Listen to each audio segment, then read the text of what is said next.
Hello friends, welcome to online study centre. आज हम लोग पढ़ेंगे प्रतियोगिता दर्पण।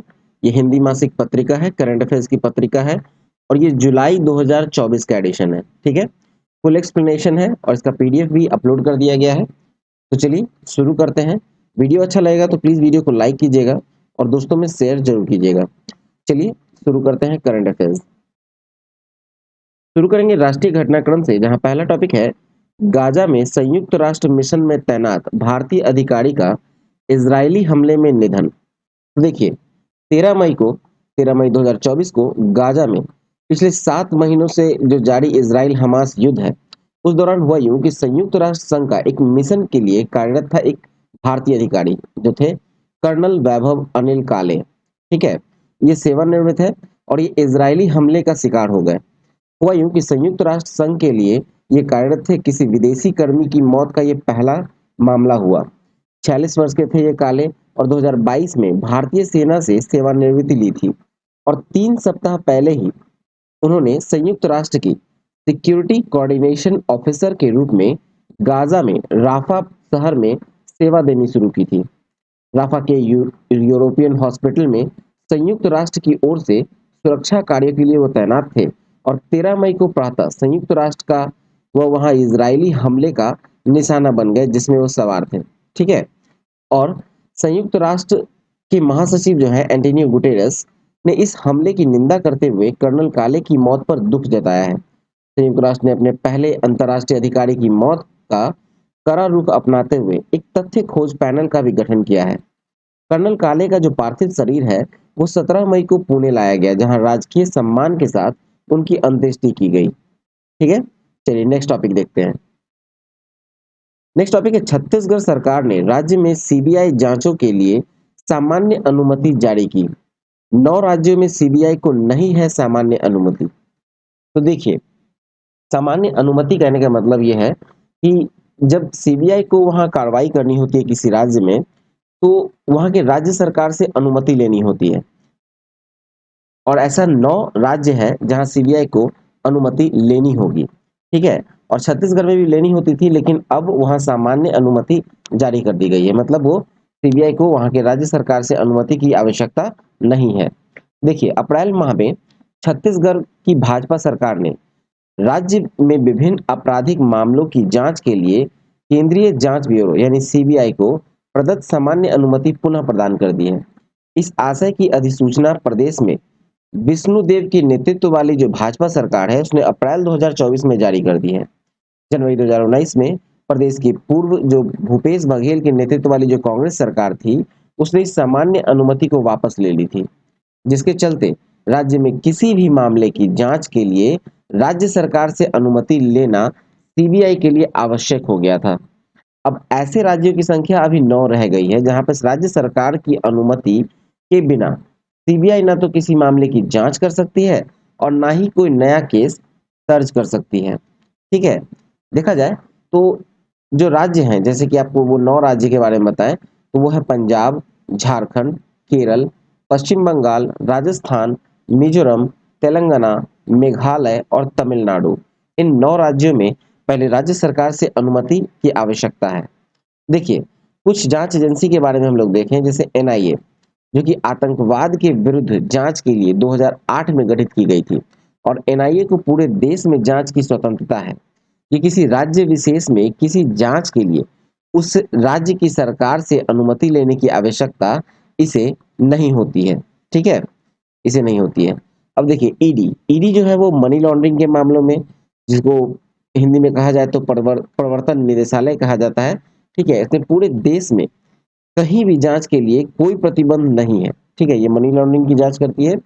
अब आते हैं सीबीआई पे। तो सीबीआई को जो संचालन हुआ था वो 1946 के दिल्ली विशेष पुलिस स्थापना अधिनियम यानी कि Delhi special police establishment act DSP act के तहत हुआ था। ठीक है, और इस अधिनियम की धारा 6 के तहत गठित सीबीआई को किसी राज्य में किसी मामले की जांच के लिए उस राज्य सरकार से अनुमति लेनी होती है। अधिकांश राज्यों ने जो है इसके लिए सामान्य अनुमति सीबीआई को दे रखी है, लेकिन 9 राज्य को छोड़कर। ठीक है, चलिए नेक्स्ट देखते हैं। नेक्स्ट टॉपिक है supersonic missile assisted release of torpedo यानी स्मार्ट प्रणाली का सफल प्रक्षेपण। अब देखा जाए तो 1 मई 2024 को रक्षा अनुसंधान विकास संगठन जो डीआरडीओ है, डीआरडीओ ने एक अगली पीढ़ी की supersonic missile assistant release of torpedo प्रणाली यानी स्मार्ट का सफल परीक्षण किया। इसका जो परीक्षण स्थल था वो था उड़ीसा के तट पर डॉक्टर एपीजे अब्दुल कलाम द्वीप। ठीक है। अब देखिए, स्मार्ट प्रणाली जो है वो अगली पीढ़ी की मिसाइल आधारित एक हल्की टॉर्पीडो डिलीवरी प्रणाली है। ठीक है। और जिससे भारतीय नौसेना की पनडुब्बी रोधी युद्ध क्षमता को हल्के टॉर्पीडो की पारंपरिक सीमा से कहीं अधिक बढ़ाने के लिए डीआरडीओ के द्वारा विकसित किया गया है। स्मार्ट के तहत मिसाइल की जो रेंज है वो 643 प्लस 20 किलोमीटर है। मतलब इसमें 20 किलोमीटर का रेंज वाला जो है एक उच्च विस्फोटक पेलोड टॉर्पीडो के रूप में शामिल है। ठीक है। और इससे जो है लक्ष्य पर हमला करने के लिए पहला जो मिसाइल है वो 643 किलोमीटर तक सुपरसोनिक स्पीड से जाएगा और उसके बाद जो है वो टॉर्पीडो 20 किलोमीटर तक पानी के अंदर जा सकता है। इससे दुश्मन को ये आइडिया नहीं होगा कि हमला मिसाइल से हो रहा है या टॉर्पीडो से। और रक्षा मंत्रालय की विज्ञप्ति के अनुसार कहा जाए तो सिमेट्रिक सेपरेशन, इजेक्शन और गति नियंत्रण जैसी अनेक अत्याधुनिक सुविधाओं को इस परीक्षण के तहत परखा जाता है। चलिए नेक्स्ट टॉपिक देखते हैं। नेक्स्ट टॉपिक है पैराशूट की सहायता से स्वदेशी पोर्टेबल अस्पताल भीष्म को जमीन पर उतारने का सफल परीक्षण।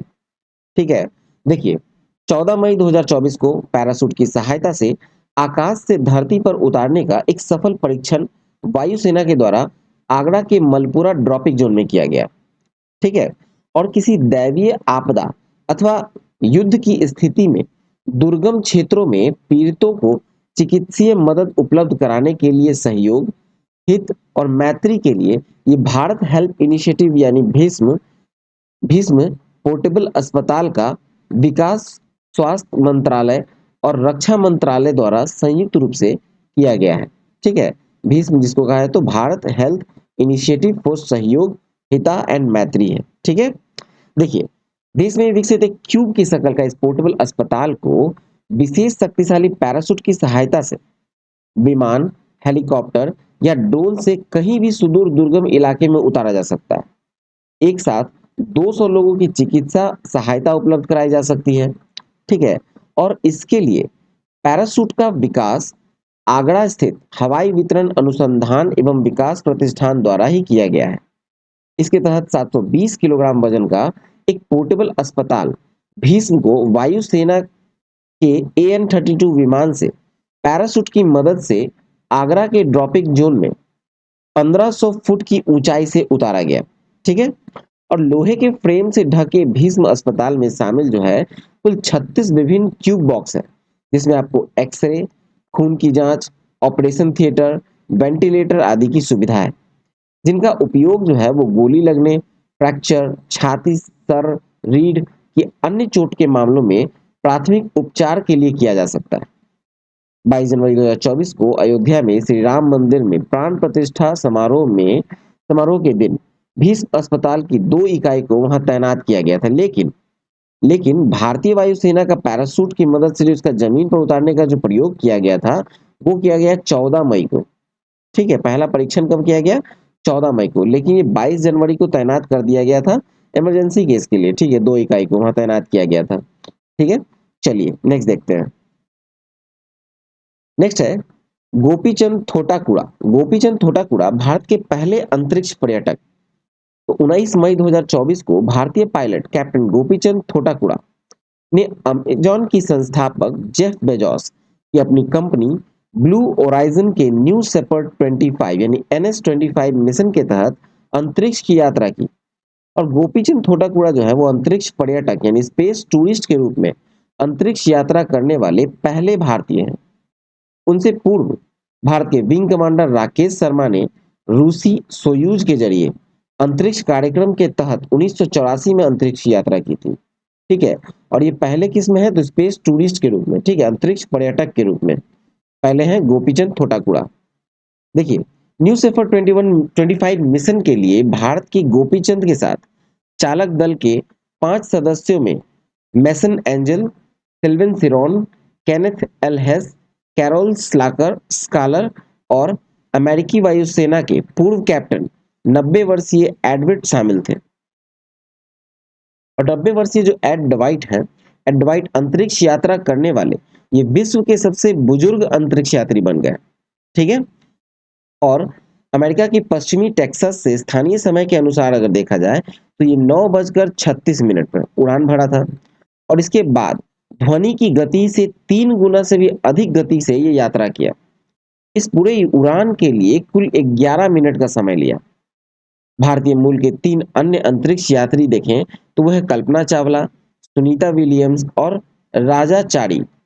नासा के अंतरिक्ष यात्रियों के रूप में इन्होंने अंतरिक्ष यात्रा की है, लेकिन ये तीनों अमेरिकी नागरिक हैं। ठीक है, भारतीय मूल के हैं लेकिन अमेरिकी नागरिक हैं। चलिए नेक्स्ट देखते हैं। नेक्स्ट है जलवायु परिवर्तन के विरुद्ध CSIR की WAH मुहिम। WAH मतलब रिंकल्स अच्छे हैं। ठीक है, रिंकल्स अच्छे हैं, WAH मंडे। देखिए रिंकल्स अच्छे हैं अभियान जो है इसकी शुरुआत की गई है, CSIR ने की है। कहना यह है कि रिंकल्स अच्छे हैं मतलब इस्त्री किए हुए कपड़े पहनने से रिंकल युक्त कपड़े पहनना ही अच्छा है। ठीक है, हम लोग कपड़े में आयरन करते हैं और CSIR का कहना है कि जो हम लोग कपड़े को आयरन करते हैं उससे अच्छा है कि हम लोग रिंकल्स युक्त कपड़े पहने। क्यों? क्योंकि जब हम किसी कपड़े को इस्त्री करते हैं, आयरन करते हैं, तो वहां 200 ग्राम कार्बन डाइऑक्साइड का उत्सर्जन होता है। ठीक है, इसके बारे में आगे देखते हैं। तो CSIR अपनी एक सोच के तहत सप्ताह में कम से कम एक दिन बिना इस्त्री किए कपड़े पहनकर ही कार्यालय आने का आदेश दिया है। CSIR का मानना है कि एक जोड़ी कपड़े इस्त्री करने से 200 ग्राम कार्बन डाइऑक्साइड का उत्सर्जन होता है और इसलिए बिना इस्त्री किए हुए कपड़े पहनकर कोई भी व्यक्ति 200 ग्राम कार्बन डाइऑक्साइड उत्सर्जन को रोक सकता है। यह जलवायु परिवर्तन के विरुद्ध एक मुहिम होने के साथ साथ बिजली की खपत कम करने में भी सहायक होगा। ठीक है, और देखा जाए तो CSIR की पहली महिला महानिदेशक डॉक्टर एन कलाई सेल्वी ने WAH सोमवार को एक बड़े ऊर्जा साक्षरता अभियान का हिस्सा बताया इसे। ठीक है, चलिए नेक्स्ट देखते हैं। नेक्स्ट टॉपिक है 18वीं लोकसभा में NDA को ही सरकार के गठन हेतु स्पष्ट बहुमत और लगातार तीसरी बार प्रधानमंत्री होंगे नरेंद्र मोदी। देखिए 19 अप्रैल से 1 जून 2024 के दौरान 7 चरणों में 18वीं लोकसभा चुनाव कराए गए। 16 जून को 17वीं लोकसभा का कार्यकाल समाप्त होना है। ठीक है, NDA गठबंधन में भारतीय जनता पार्टी को जो प्राप्त सीटों की संख्या है वो है 240। ठीक है, 240 सीटें जो है वो भारतीय जनता पार्टी को मिला, बीजेपी को। और निवर्तमान सरकार के 4 कैबिनेट मंत्रियों सहित कुल 18 मंत्री इस बार चुनाव में पराजित हुए हैं। ठीक है, 4 कैबिनेट मंत्री हुए हैं और लेकिन कुल 18 मंत्री इस बार चुनाव में पराजित हुए हैं। चलिए देखते हैं, पहले हम लोग लोकसभा में दलगत स्थिति देखते हैं। तो देखिए भारतीय जनता पार्टी यानी बीजेपी 2024 का जो चुनाव लड़ा वो 441 सीटों पर, सीटों की संख्या 240 जीत सकी। 2019 से ये 63 सीटें कम जीत सकी हैं। ठीक है, तेलुगु देशम पार्टी जो है वो 17 सीटों पर लड़े थे, जिसमें 16 सीटों की संख्या उन्होंने जीत ली और पिछली बार से इस बार 13 सीटें ज्यादा जीती हैं। ठीक है, फिर देखिए आपको आता है जनता दल यूनाइटेड JDU, 16 सीटों पर चुनाव लड़ा और 12 सीटें जीत सकी, पिछली बार से 4 सीटें कम जीत सकी। और शिवसेना ने 15 सीटों पर चुनाव लड़ा, 7 सीटें जीती और पिछली बार से 11 सीटें कम जीती है। ठीक है, ये आपको पूरा लिस्ट दिया गया है किसने किसने कितना जीता है। ठीक है, तो चलिए आगे देखते हैं। आगे है कि भारतीय राष्ट्रीय विकासशील समावेशी गठबंधन, ठीक है, Indian national development inclusive alliance जो है जिसे हम लोग इंडी अलायंस के रूप में जानते हैं, उसमें अगर हम लोग देखें तो देखिए भारतीय राष्ट्रीय कांग्रेस ने 99 सीटों पर चुनाव लड़ा। ठीक है, सॉरी 99 सीटों जीत सकी हैं कांग्रेस ने और पिछली बार से 47 सीटें ज्यादा जीत सकी हैं। समाजवादी पार्टी ने 37 सीटें जीती, पिछली बार से 32 सीटें ज्यादा जीती हैं। माकपा ने 4 सीटें जीती हैं, पिछली बार से 1 सीट ज्यादा जीती हैं। फिर ऑल इंडिया तृणमूल कांग्रेस ने 29 सीटें जीती हैं, जिसमें पिछली बार से 7 सीटें ज्यादा जीत सकती हैं। ठीक है, यानी कुल इंडी अलायंस को 234 सीटें प्राप्त हुई हैं। ठीक है, और यहाँ देखिए कुछ अन्य दल के बारे में। तो AIDMK 36 सीटें जीत सकी हैं। ठीक है, पिछली बार से 1 सीटें कम। ये अन्य दलों का भी विभाजन आपको करके दिखाया गया है। तो चलिए नेक्स्ट देखते हैं, ये सब आपको PDF में दे दिया जाएगा। ठीक है, चलिए नेक्स्ट देखते हैं। नेक्स्ट है सूरत के लोकसभा हेतु भाजपा प्रत्याशी निर्विरोध निर्वाचित। तो देखिए 23 अप्रैल को 18वीं लोकसभा के लिए संपन्न ताजा चुनाव में सूरत से भाजपा प्रत्याशी मुकेश दलाल जो है वो निर्विरोध ही निर्वाचित घोषित किए गए। ये कांग्रेस प्रत्याशी का नामांकन यहाँ खारिज हो गया था और शेष बचे जो 8 निर्दलीय उम्मीदवार थे उन्होंने अपना नामांकन वापस ले लिया था। ठीक है, देखा जाए नेक्स्ट टॉपिक। तो 18वीं लोकसभा चुनाव अन्य महत्वपूर्ण तथ्य एक दृष्टि में, कुछ इंपॉर्टेंट पॉइंट्स हैं 18वीं लोकसभा चुनाव में जो एग्जाम्स में काफी इंपॉर्टेंट हो सकता है, इसको एक बार देख लिया जाए। तो देखा जाए तो 18वीं लोकसभा हेतु जो निर्विरोध निर्वाचित हुए हैं वो है मुकेश दलाल, सूरत निर्वाचन क्षेत्र से हैं, भाजपा के हैं। फिर है कि 18वीं लोकसभा में सबसे युवा सांसद कौन बने, तो ये बने हैं पुष्पेंद्र सरोज। इनका उम्र है 25 वर्ष 3 माह। ठीक है, 25 वर्ष 3 माह। उत्तर प्रदेश में कौशाम्बी निर्वाचन क्षेत्र से निर्वाचित समाजवादी पार्टी के हैं। और दूसरा सबसे युवा सांसद है सांभवी, बिहार के समस्तीपुर से लोजपा के टिकट पर, मतलब रामविलास पासवान के सीट पर। चलिए आगे देखें। तो सर्वाधिक रिकॉर्ड मतों से जो विजय रहा वो था भाजपा के शंकर लालवानी, इंदौर से रिकॉर्ड 11,75,092 मतों के अंतर से जीत हासिल किया है शंकर लालवानी ने। ठीक है, इंदौर में। और सबसे कम मत के अंतर से जो विजय रहा वो है शिवसेना के टिकट पर निर्वाचित रविंद्र वाइकर, केवल 48 मत के अंतर से विजय दर्ज की इसने। और 18वीं लोकसभा के लिए जो निर्वाचित 543 सांसदों में 73 महिलाएं हैं। ठीक है, और केंद्रीय मंत्री वीरेंद्र कुमार मध्य प्रदेश में टीकमगढ़ से निर्वाचित 8वीं बार लोकसभा के लिए जहां निर्वाचित हुए हैं, वहीं केंद्रीय मंत्री पंकज चौधरी 7वीं बार लोकसभा पहुंचे। मध्य प्रदेश में नोटा, ठीक है, नोटा के लिए 2,18,674 मत इंदौर निर्वाचन क्षेत्र में पड़े हैं, जो इस मामले में एक रिकॉर्ड है। ठीक है, नोटा को सर्वाधिक वोट पहली बार आपको दिया गया है मध्य प्रदेश में। ठीक है, मध्य प्रदेश के इंदौर निर्वाचन क्षेत्र में।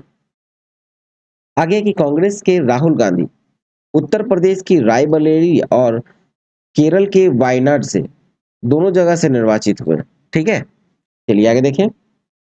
तो असम के जेल में निरुद्ध कट्टरपंथी खालिस्तान अलगाववादी अमृतपाल सिंह संधू ने जेल में रहते हुए खडूर साहिब यानी पंजाब के निर्वाचन क्षेत्र से निर्दलीय उम्मीदवार के रूप में लगभग 2 लाख मतों के अंतर से चुनाव जीता है।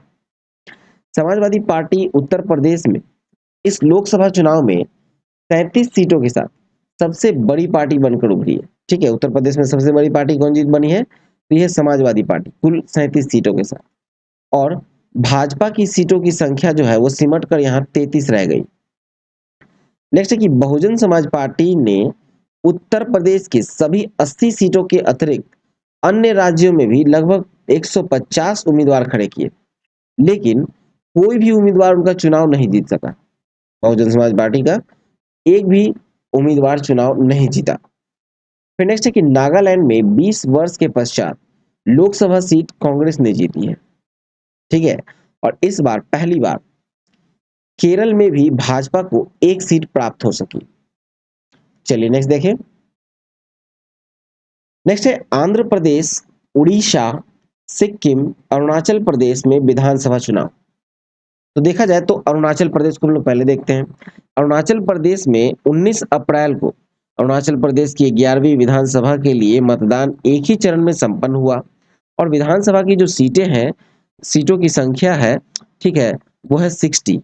ठीक है, ये नीचे था, ये ऊपर चला आया। ठीक है, ये 60 सीटें हैं। विधानसभा की सीटें कितनी हैं, 60, यहाँ देख सकते हैं 60। यहाँ आपको 95 जो है वो एक्चुअली 82.95, हाँ 82.95% मतदाताओं ने अपने मताधिकार का उपयोग किया है। ठीक है, और केवल 50 सीटों के लिए मतदान हुए और निवर्तमान मुख्यमंत्री जो प्रेमा खांडू और उप मुख्यमंत्री सहित भाजपा के 10 उम्मीदवार निर्विरोध ही निर्वाचित हुए। इस बार 60 में से 46 सीटें भाजपा के खाते में गई हैं। देखा जाए भाजपा का तो देखिए 41 सीट 2019 में था, लेकिन 2024 में भाजपा ने यहाँ पर 46 सीटों पर जीत हासिल किया।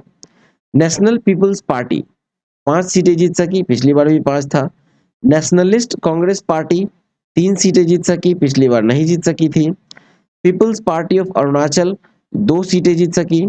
कांग्रेस जो पिछली बार 4 सीट पे जीत हासिल की थी, इस बार केवल 1 सीट मिला है। अन्य को 3 सीटें मिली हैं। ठीक है, देखिए कुल 60 सीटें हो गई। चलिए नेक्स्ट देखते हैं। अब आते हैं सिक्किम में।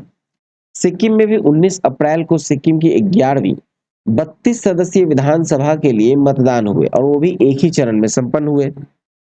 79.88% मतदाताओं ने अपने मताधिकार का प्रयोग किया।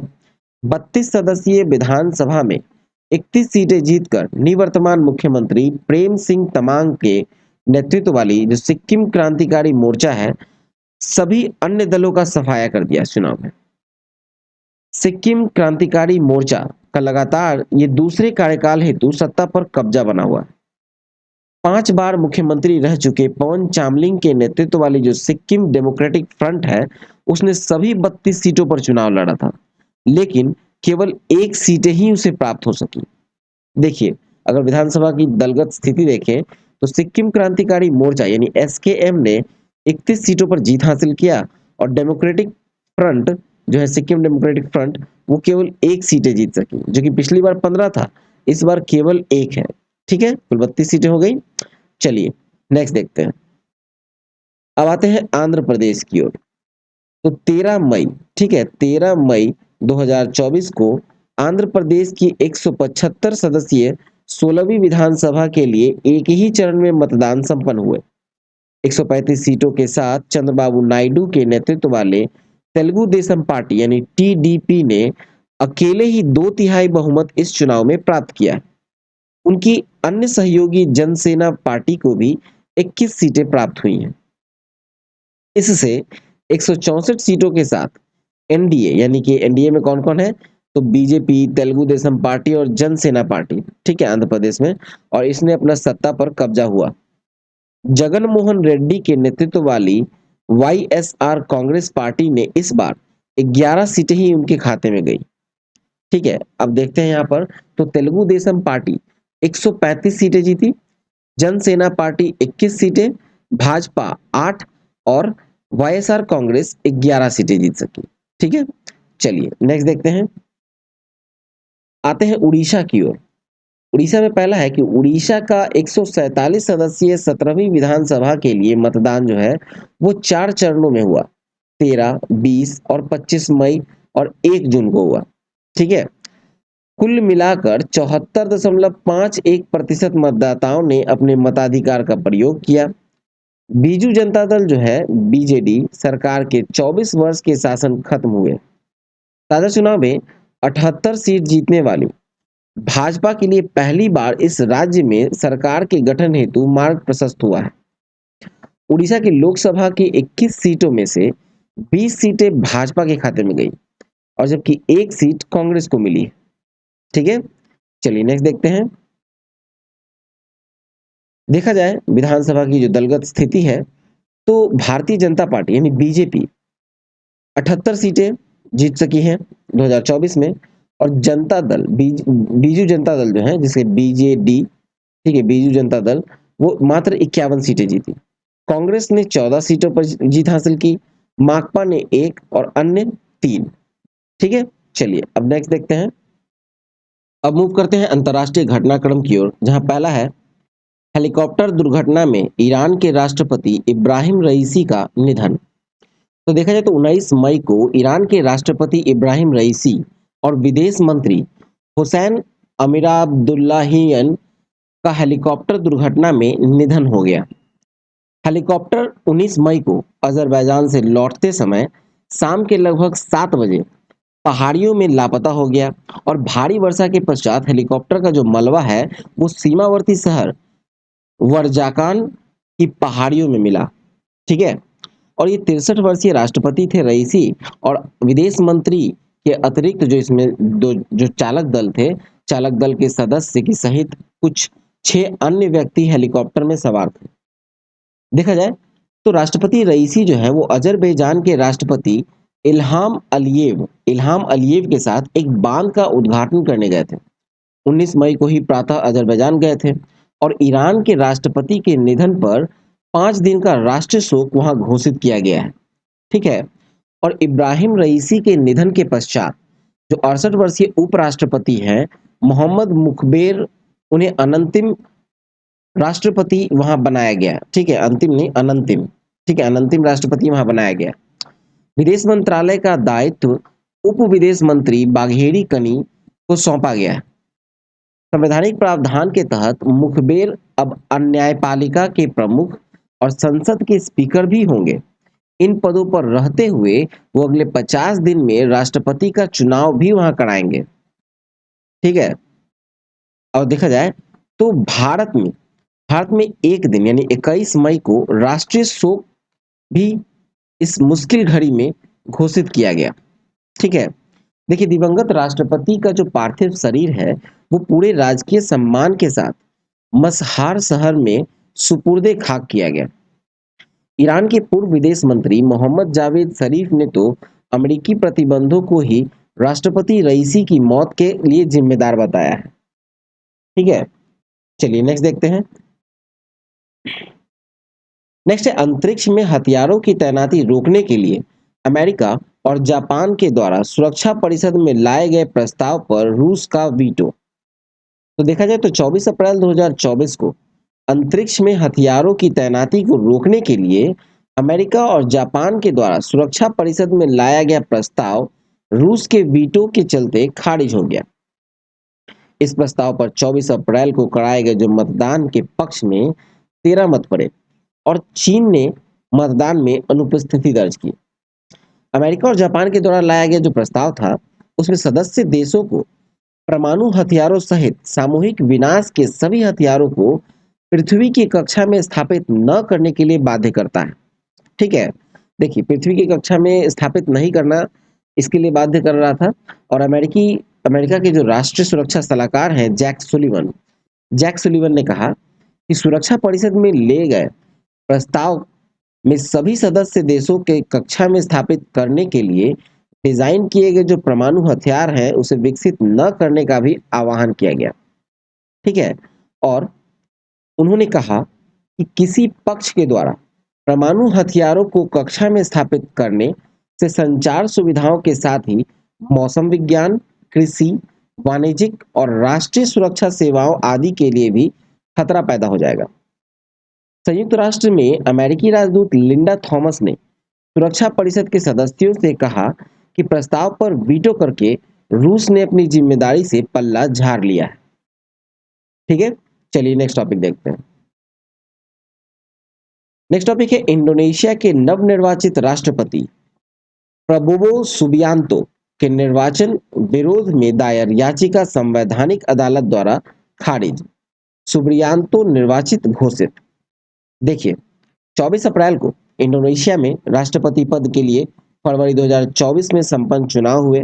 उसके परिणाम के मार्ग में आई जो कानूनी चुनौती थी अब वो समाप्त हो गई और ये चुनाव आयोग ने रक्षा मंत्री और पूर्व जनरल प्रबोवो सुबियांतो को निर्वाचित घोषित कर दिया। देखा जाए तो 20 अक्टूबर 2024 को नवनिर्वाचित राष्ट्रपति सुबियांतो कार्यभार ग्रहण करेंगे। उनके साथ उपराष्ट्रपति पद के लिए उनके सहयोगी गिब्रान राकाबुमिंग उपराष्ट्रपति पद का कार्यभार ग्रहण करेंगे। निवर्तमान राष्ट्रपति जो हैं जो जोको विडोडो हैं वो तीसरे कार्यकाल के लिए चुनाव लड़ने के लिए पात्र नहीं है। ठीक है, तीसरे कार्यकाल के लिए चुनाव नहीं लड़ सकते हैं और इस चुनाव के पहले दौर में ही 58.59% मत जो है वो सुब्रियांतो ने प्राप्त किए थे, जबकि अन्य दोनों उम्मीदवारों ने 24.95% और 16.47% मत ही प्राप्त किए थे। प्रतिबंध उम्मीदवारों ने, ठीक है, चुनाव में धोखाधड़ी, व्यापक राज्य हस्तक्षेप के आरोप लगाते हुए इन परिणामों के विरुद्ध अपील की तथा पुनः चुनाव कराने की मांग की। ठीक है, देखिए, प्रतिबंध नहीं, यहाँ पे सॉरी प्रतिद्वंदी होगा। ठीक है, प्रतिद्वंदी, प्रतिद्वंदी। ठीक है, चलिए, प्रतिद्वंदी,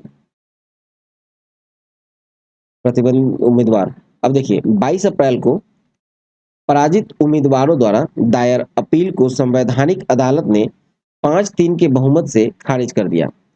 संवैधानिक अदालत के इस फैसले के पश्चात इंडोनेशिया के चुनाव आयोग ने 24 अप्रैल को प्रबोवो सुब्रियांतो, ठीक है, प्रबोवो सुब्रियांतो को निर्वाचित घोषित कर दिया है। ठीक है, चलिए नेक्स्ट देखते हैं।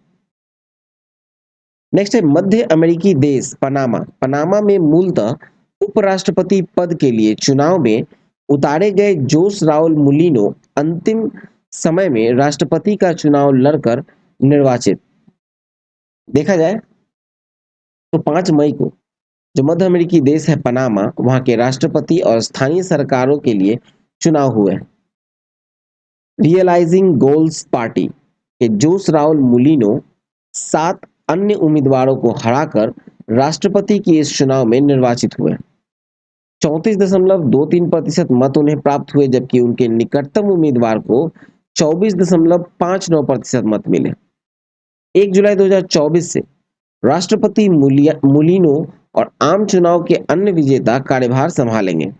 ठीक है, और रिकार्डो मार्टिनेली को रियलाइजिंग गोल्स पार्टी के राष्ट्रपति पद के लिए और रक्षा मंत्री जोस राउल मुलिनो को उपराष्ट्रपति पद के लिए उम्मीदवार बनाया गया था। लेकिन हुआ यूं कि अंतिम समय पर जो मनी लॉन्ड्रिंग का दोषी पाया गया, कौन, रिकार्डो मार्टिनेली, और दोषी पाए जाने पर उसे 10 वर्ष की कारावास की सजा सुना दी गई और मार्टिनेली को राष्ट्रपति पद के दौर से हटना पड़ गया और ये भागकर निकारागुआ स्थित दूतावास में राजनीतिक शरण में उन्होंने शरण ले ली।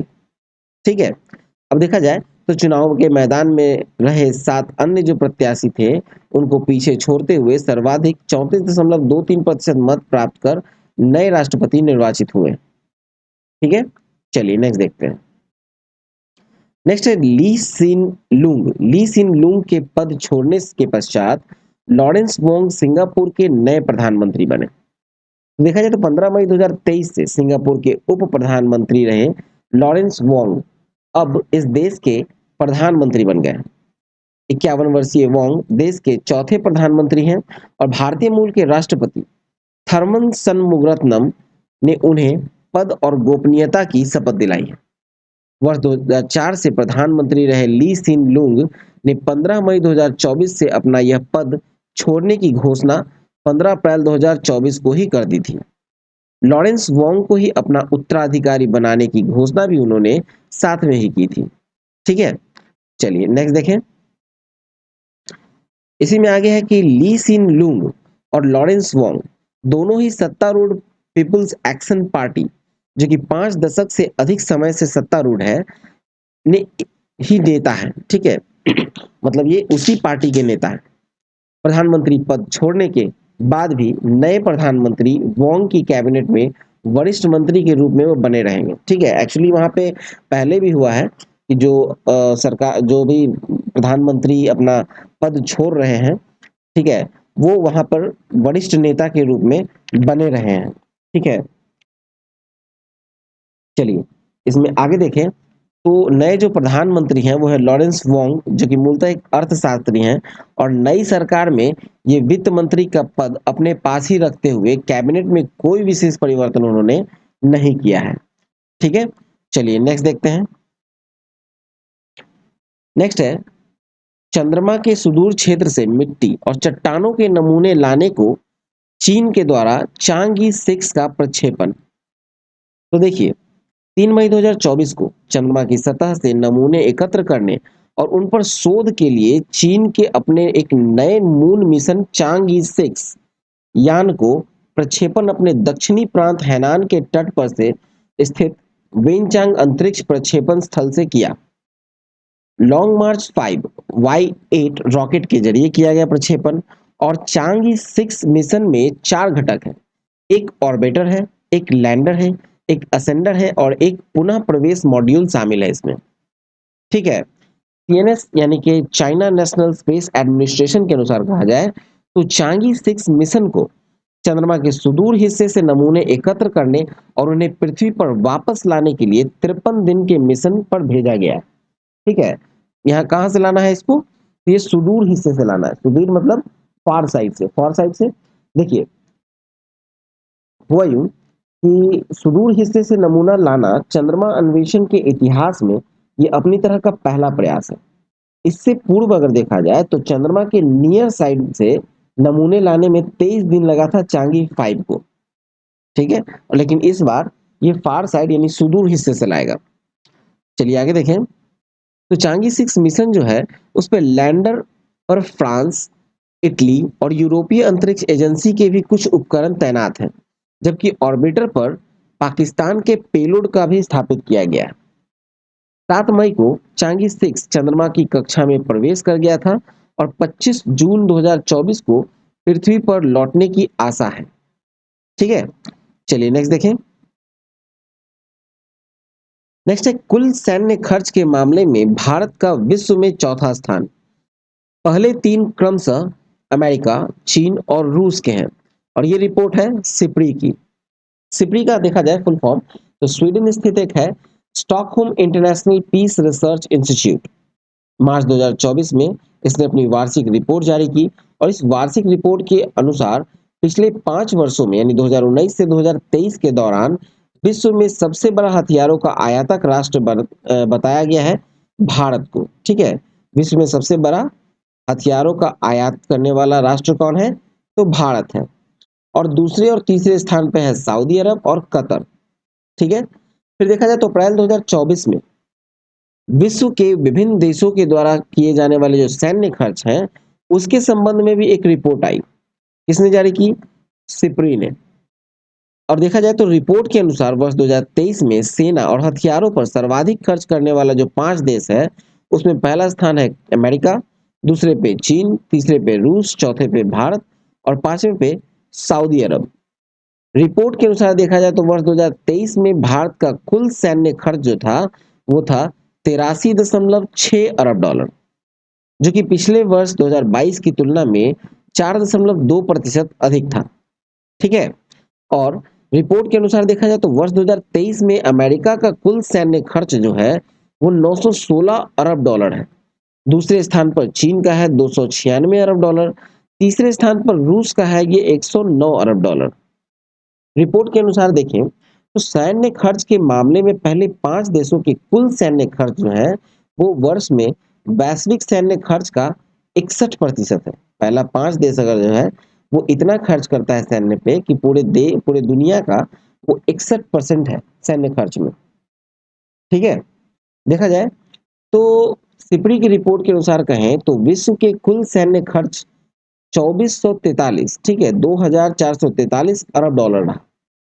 कुल सैन्य खर्च कुल वैश्विक जीडीपी का 2.3% रहा और तत्कालीन 31 नाटो देशों का कुल सैन्य खर्च 2023 में 1341 अरब डॉलर था। ठीक है।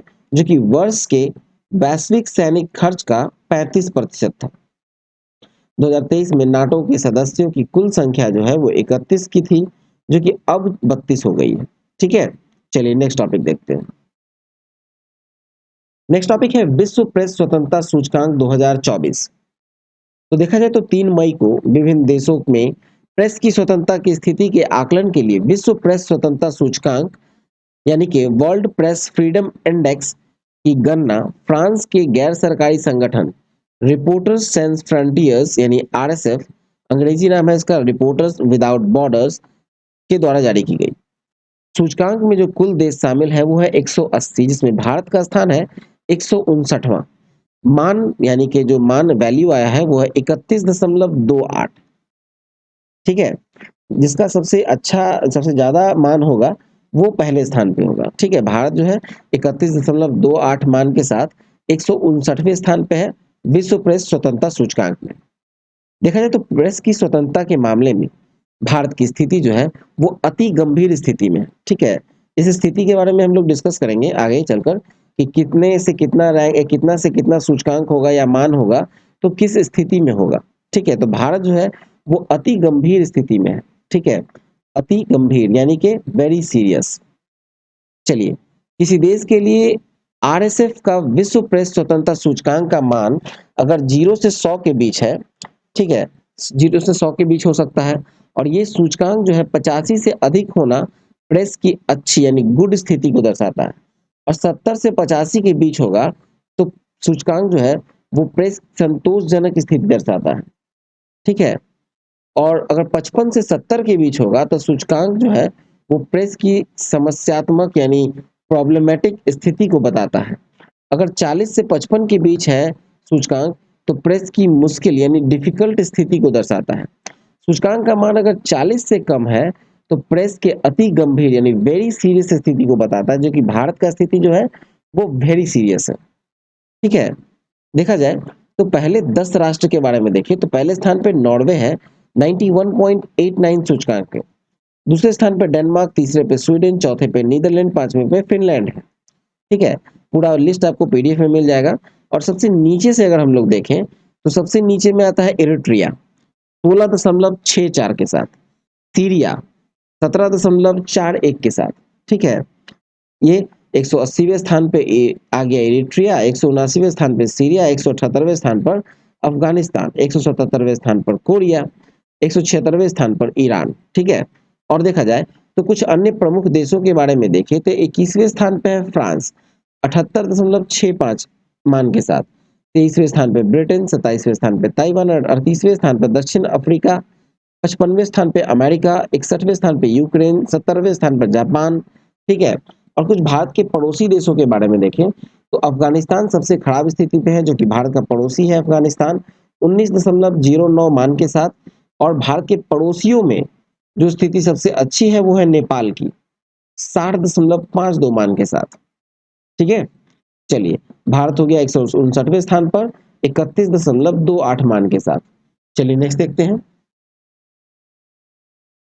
नेक्स्ट टॉपिक है, ईरान ने हिरासत में लिए गए पुर्तगाली ध्वज वाले मालवाहक पोत के चालक दल के सभी सदस्य रिहा किए।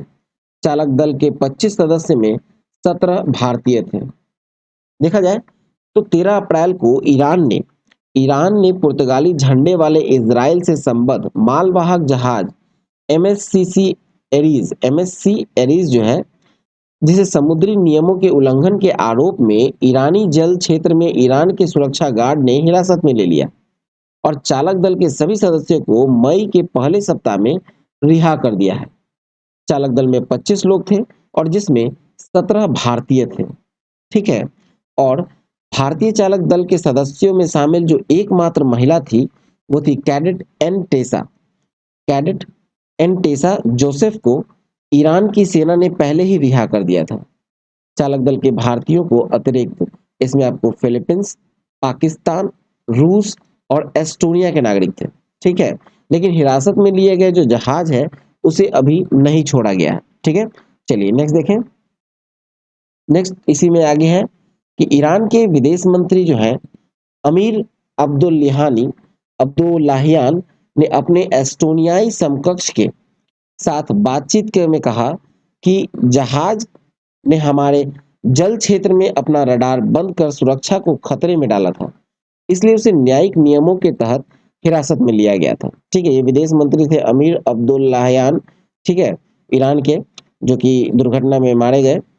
ठीक है, देखिए ईरान दूतावास पर हुए जो मिसाइली हमले में इस्लामिक रिवोल्यूशनरी गार्ड के अनेक जवान मारे गए थे और इस हमले के लिए इजराइल पर ही संदेह व्यक्त किया गया था और इसके बदले ही कार्रवाई के तहत इजराइल से संबंधित जहाज एमएससी एरीज को अपने जल क्षेत्र में ईरानी गार्ड्स के द्वारा रोका गया था। चलिए नेक्स्ट देखें। नेक्स्ट है नॉर्वे, आयरलैंड, स्पेन द्वारा फिलिस्तीन को राष्ट्र का दर्जा। तो देखा जाए तो 28 मई को स्पेन, नॉर्वे और आयरलैंड ने भी अब फिलिस्तीन को एक राष्ट्र के रूप में मान्यता दे दी है। भारत सहित विश्व के 140 देशों ने फिलिस्तीन को एक देश के रूप में मान्यता प्रदान की। मान्यता न प्रदान करने वाले जो देश हैं वो है अमेरिका के अतिरिक्त मुख्यतः आपको पश्चिमी यूरोप के देश। अमेरिका भी नहीं मान्यता दे रहा है और पश्चिमी यूरोप के देश भी शामिल है इसमें। और देखा जाए तो फिलिस्तीन मान्यता प्रदान करने के दिन को नॉर्वे और फिलिस्तीन के संबंधों में एक विशेष दिन नॉर्वे के विदेश मंत्री ने करार दिया है। उल्लेखनीय है कि यूरोपीय संघ के सदस्य माल्टा और स्लोवेनिया, इसने दोनों भी एक संकेत दे दिया है कि कुछ अच्छे कदम उठा सकते हैं। इजराइल ने फिलिस्तीन को देश के रूप में मान्यता देने के स्पेन, आयरलैंड और नॉर्वे के कदम को कड़ी निंदा की है। विरोध स्वरूप अपने राजदूत इन देशों से वापस बुलाए हैं और इस कदम को आतंकवाद को बढ़ावा देने वाला करार दिया गया। चलिए नेक्स्ट देखें।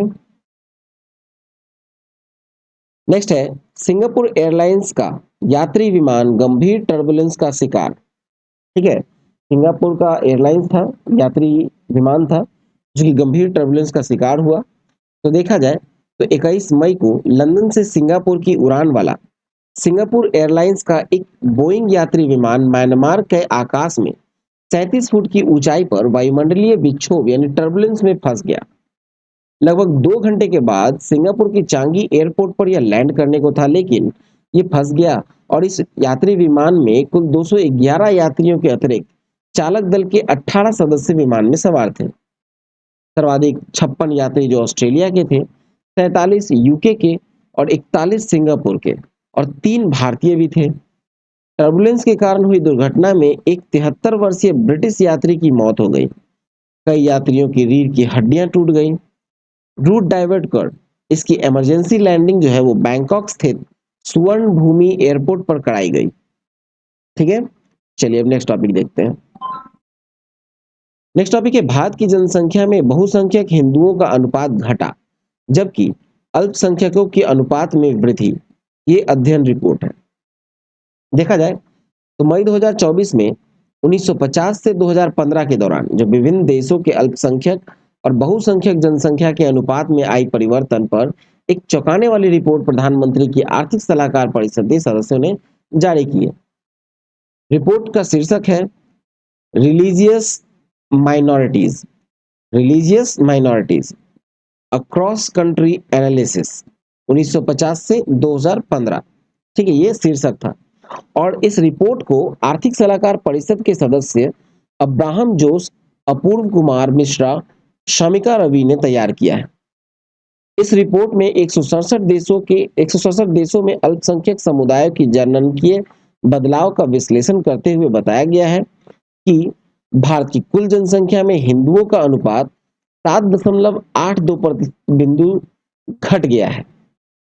रिपोर्ट के अनुसार हिंदुओं की जनसंख्या 1950 में कुल जनसंख्या में 84.68% थी, जो कि 2015 में 78.06% रह गई है। ठीक है, और देखा जाए तो मुस्लिम जनसंख्या की हिस्सेदारी में वृद्धि हो गई है। 1950 में कुल जनसंख्या में जो मुस्लिम की जनसंख्या थी वो थी 9.84%, जो कि 2015 में 14.09% थी और मुस्लिम जनसंख्या में वृद्धि जो है वो 43.15 का है। ठीक है, देखिए जैन समुदाय की जनसंख्या इस अवधि में 0.45% से घटकर 0.36% हो गई है। सिख, फिर आपको जैन समुदाय में हो गया। फिर सिख जनसंख्या देखें तो 1950 में देश की कुल जनसंख्या का 1.24% था और 2015 में ये घट गया 1.85% हो गया, सॉरी बढ़ गया। और संदर्भित अवधि में सिख जनसंख्या में जो वृद्धि हुई है वो लगभग 6.58% की हुई है। ठीक है, सिख में वृद्धि हुई है, क्योंकि पहले 1950 में 1.24 था, 2015 में आपको 1.85 हो गया, यानी कि 6.58% की वृद्धि देखी गई है। और 1950 में देश की कुल जनसंख्या में जो पारसी की जनसंख्या थी वो 0.03% थी, जो कि 2015 में ये घटकर 0.02% रह गया था। आंकड़ों के अनुसार कहा जाए तो भारत में कुल जनसंख्या में बहुसंख्यक जनसंख्या के अनुपात में इस अवधि में जहां कमी आई है, अल्पसंख्यक जनसंख्या का अनुपात जहां बढ़ा है। ठीक है, चलिए नेक्स्ट देखते हैं। और रिपोर्ट में बताया गया है कि जो मुस्लिम बहुलता वाले देश हैं उसमें कुल जनसंख्या में बहुसंख्यकों के अनुपात में वृद्धि हुई है। ठीक है, जहां पर मुस्लिम की आबादी ज्यादा है, जहां वो बहुसंख्यक के रूप में है, वहां पर अनुपात में वृद्धि हुई है। और जहां अल्पसंख्यक के अनुपात वहां पे घट गए हैं। जैसे कि पाकिस्तान में 1950 में 77.45 जनसंख्या थी मुस्लिमों की, जो कि 2015 में 80.36% हो गई है। और रिपोर्ट के अनुसार कहा जाए तो मुस्लिम हिस्सेदारी में सर्वाधिक वृद्धि जो है वो बांग्लादेश में हुई, जो कि 65 वर्षों में 74.24% से घटकर 88.02% हो गई। दक्षिण एशिया में केवल मालदीव में बहुसंख्यक मुस्लिम जनसंख्या के भाग में मामूली गिरावट दर्ज की गई, जहां की 99.83% से घटकर 98.36% रह गई। नेपाल में हिंदुओं की संख्या में कमी आई है। देखा जाए तो म्यांमार में बहुसंख्यक बौद्ध की हिस्सेदारी घटकर 78.53% से 70.80% रह गई है। ठीक है, और श्रीलंका और भूटान में बौद्धों की हिस्सेदारी में वृद्धि हुई है। आंकड़ों का विश्लेषण से पता चलता है कि भारत में अल्पसंख्यक न केवल सुरक्षित हैं बल्कि फल फूल रहे हैं। चलिए नेक्स्ट देखते हैं।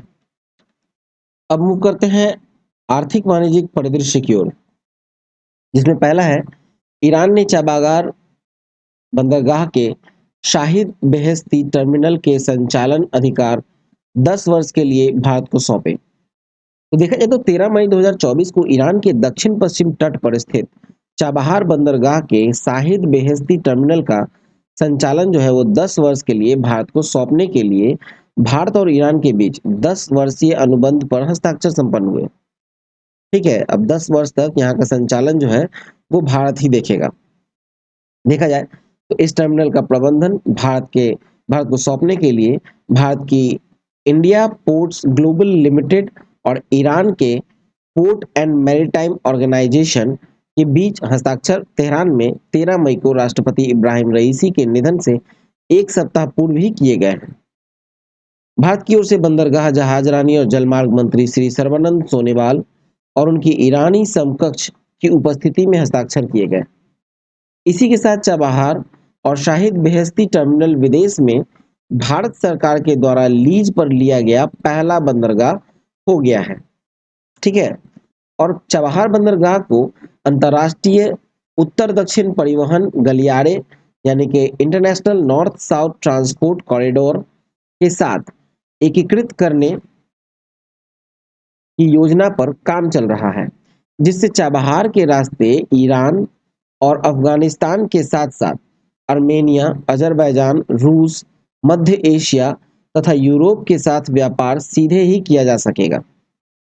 भारत व ईरान के मध्य एक द्विपक्षीय समझौते पर हस्ताक्षर मई 2015 में हुए, जिसमें शाहिद बेहेस्ती टर्मिनल के विकास तथा 600 मीटर लंबी कंटेनर हैंडलिंग फैसिलिटी के पुनः निर्माण हेतु 50 करोड़ डॉलर की मदद को सहमति भारत ने दी थी। ठीक, 2015 में। और टर्मिनल के संचालन के लिए भारत व ईरान के बीच अनुबंध पर हस्ताक्षर जो हुए थे वो 2016 में हुए थे। ठीक है, 2015 में क्या हुआ था, तो शाहिद बेहेस्ती टर्मिनल के विकास और 600 मीटर लंबे कंटेनर हैंडलिंग फैसिलिटी के पुनर्निर्माण के लिए 50 करोड़ डॉलर की मदद की सहमति हुई थी। और 2016 में भारत और ईरान के बीच अनुबंध हुआ टर्मिनल के संचालन के लिए। ठीक है, और इस संबंध में जो ताजा समझौते हुए उसमें अमेरिका जो है वो प्रसन्न नहीं है, अमेरिका खुश नहीं है, क्योंकि ईरान पर कई तरह के प्रतिबंध अमेरिका द्वारा आरोपित किए हुए हैं। ठीक है, चलिए नेक्स्ट देखें। तो अंकटाड रिपोर्ट के अनुसार 2023 में भारत की सेवा निर्यात में वृद्धि और वैश्विक औसत वृद्धि से भी अधिक रही। चीन का सेवा निर्यात घट गया। देखिए, ये रिपोर्ट है अंकटाड की, अप्रैल 2024 में अंकटाड ने एक जारी की है रिपोर्ट। त्रैमासिक बुलेटिन के अनुसार तो बीते वर्ष 2023 में भारत का जो सेवाओं का व्यापार है, ये उत्साहजनक रहा है। रिपोर्ट में बताया गया है कि वर्ष 2023 में सेवाओं के वैश्विक निर्यात में औसत वृद्धि 8.9% रही, जबकि भारत से इनके निर्यात 11.4% की वृद्धि दर्ज की गई। भारत के सेवा निर्यात में जो वृद्धि में आपको देखा जाए तो आपको यात्रा, परिवहन, चिकित्सा और आतिथ्य शामिल है। ठीक है, ये सेवा निर्यात है, इसमें वृद्धि दर्ज की गई है।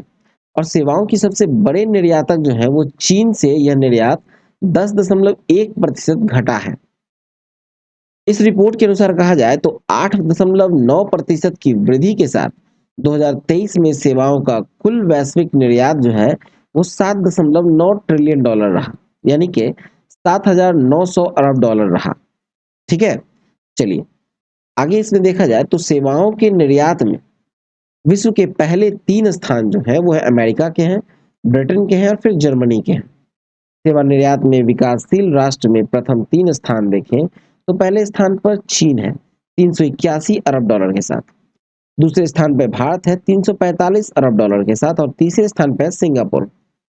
अंकटाड के द्वारा जो प्रकाशित की गई जो उपयुक्त आंकड़े हैं कैलेंडर वर्ष जनवरी दिसंबर में उस पर आधारित है। ठीक है, इस जिस कैलेंडर वर्ष है उसमें जनवरी से दिसंबर तक के डेटा को इसमें आंकड़े में जोड़ा गया है। देखा जाए तो भारत में वस्तुओं और सेवाओं के आधिकारिक आंकड़े वित्तीय वर्ष अप्रैल मई के आधार पर वाणिज्य मंत्रालय द्वारा जारी किए जाते हैं। भारत के वाणिज्य मंत्रालय के अंतिम आंकड़ों के अनुसार 2023-24 में भारत के वस्तुगत निर्यातों में जहां 3.11% की गिरावट हुई है, वहीं सेवाओं के निर्यात में 4.39% की वृद्धि दर्ज की गई है। चलिए नेक्स्ट देखें। नेक्स्ट टॉपिक है 2023-24 में अमेरिका को पीछे छोड़ चीन ही रहा भारत का सबसे बड़ा व्यापारिक भागीदार, और ये जीटीआरआई की रिपोर्ट है। ठीक है, जीटीआरआई मतलब ग्लोबल ट्रेड रिसर्च इनिशिएटिव, ये एक आर्थिक थिंक टैंक है और इसके रिपोर्ट के अनुसार कहा जाए तो चीन जो कि द्विपक्षीय व्यापार 118.4 अरब डॉलर का रहा, एक बार पुनः भारत का सबसे बड़ा व्यापारिक भागीदार 2023-24 में बना रहा। ठीक है, अमेरिका द्विपक्षीय व्यापार में 118.3 अरब डॉलर के साथ दूसरे स्थान पर है, मतलब बहुत ही मामूली डिफरेंस है। ठीक है, आंकड़ों के अनुसार देखें 2023-24 में तो भारत से चीन के निर्यात 8.7% की वृद्धि हुई। ठीक है, भारत से चीन का निर्यात जो है 8.7% की वृद्धि हुई और ये 16.67 अरब डॉलर का रहा। चीन से आयात 3.24% वृद्धि के साथ 101.7 अरब डॉलर का भागीदार रहा। अमेरिका को भारत के निर्यात में 1.32% की गिरावट आई, यह 77.5 अरब डॉलर के रहे, जबकि 20% की गिरावट के साथ अमेरिका से भारत के आयात जो है वो 40.8 अरब डॉलर के 2023-24 में रहे। ठीक है, और देखा जाए अगला टॉपिक तो है कि 5 माह के भीतर प्याज निर्यात पर से प्रतिबंध हटाया गया। ठीक है, 5 महीने के अंदर ही प्याज के निर्यात से जो है वो प्रतिबंध को हटा दिया गया। तो देखिए मई 2024 में प्याज निर्यात पर से 5 माह पूर्व आरोपित जो प्रतिबंध था, ठीक है, आरोपित जो प्रतिबंध को हटा लिया गया। 8 दिसंबर 2023 को वर्ष 2023-24 में रबी और खरीफ के तहत देश में प्याज का उत्पादन कम रहने के कारण देश में ही पर्याप्त मात्रा में उपलब्धता सुनिश्चित करने के उद्देश्य से प्याज का निर्यात पर प्रतिबंध सरकार के द्वारा लगाया गया था। ठीक है, और देखा जाए तो 5 मई 2024 को सरकार ने अपनी नीति में परिवर्तन करते हुए निर्यात पर से प्रतिबंध को हटाते हुए निर्यात के लिए $550 प्रति टन न्यूनतम निर्यात मूल्य निर्धारित किया है। ठीक है, $550 प्रति टन। इसके साथ ही प्याज के निर्यात पर 40% शुल्क की सरकार ने आरोपित किया है। ठीक है, वर्ष 2023-24 में देश में प्याज का कुल उत्पादन जो था वो 254.73 लाख टन रहा, अनुमानित है। ठीक है, और आंकड़ों के अनुसार 2023-24 में महाराष्ट्र प्याज का उत्पादन में जो प्रथम स्थान है महाराष्ट्र का, वहां प्याज के उत्पादन में 34.31 लाख टन गिरावट आया है। कर्नाटक में उत्पादन में 9.25 लाख टन, आंध्र प्रदेश में 3.54 लाख टन और राजस्थान में यह 3.12 लाख टन कम रहने का अनुमान है। प्याज निर्यात पर प्रतिबंध के उपर्युक्त अवधि के बीच 6 पड़ोसी देशों को प्याज का निर्यात सरकार की अनुमति से किया गया था। ठीक है, सरकार की अनुमति से किया गया था।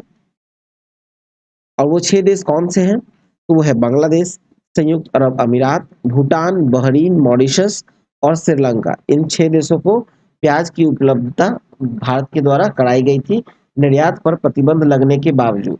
ठीक है, इन देशों को प्याज का यह निर्यात जो है वो नेशनल कोऑपरेटिव एक्सपोर्टर्स लिमिटेड यानी एनसीईएल के माध्यम से किया गया था। चलिए नेक्स्ट देखते हैं। नेक्स्ट टॉपिक है अमेरिका में क्षेत्रीय रिपब्लिक फर्स्ट बैंक फेल हुआ। तो देखा जाए तो अप्रैल 2024 में अमेरिका में क्षेत्रीय बैंक के रूप में पेंसिल्वेनिया, न्यू जर्सी व न्यूयॉर्क में कार्यरत रहा रिपब्लिक फर्स्ट बैंक फेल हो गया है। बैंकिंग नियामक फेडरल डिपॉजिट इंश्योरेंस कॉरपोरेशन ने इसकी संपत्तियां जब्त करके फुलटन बैंक पेंसिल्वेनिया के साथ रिपब्लिक फर्स्ट बैंक की सभी जमा राशियों को ग्रहण करने और इसकी सभी परिसंपत्तियों को खरीदने के लिए एक समझौता किया है, जिसके चलते रिपब्लिक बैंक को सभी 32 शाखाएं 26 अप्रैल 2024 से फुलटन बैंक की शाखाओं के रूप में संचालित हुई। ठीक है, और रिपब्लिक फर्स्ट बैंक की विफलता से डिपॉजिट इंश्योरेंस फंड पर लगभग 66.7 करोड़ डॉलर का बोझ पड़ा है। रिपब्लिक फर्स्ट बैंक वर्ष 2024 में फेल होने वाला पहला बैंक है। ठीक है, चलिए नेक्स्ट देखते हैं।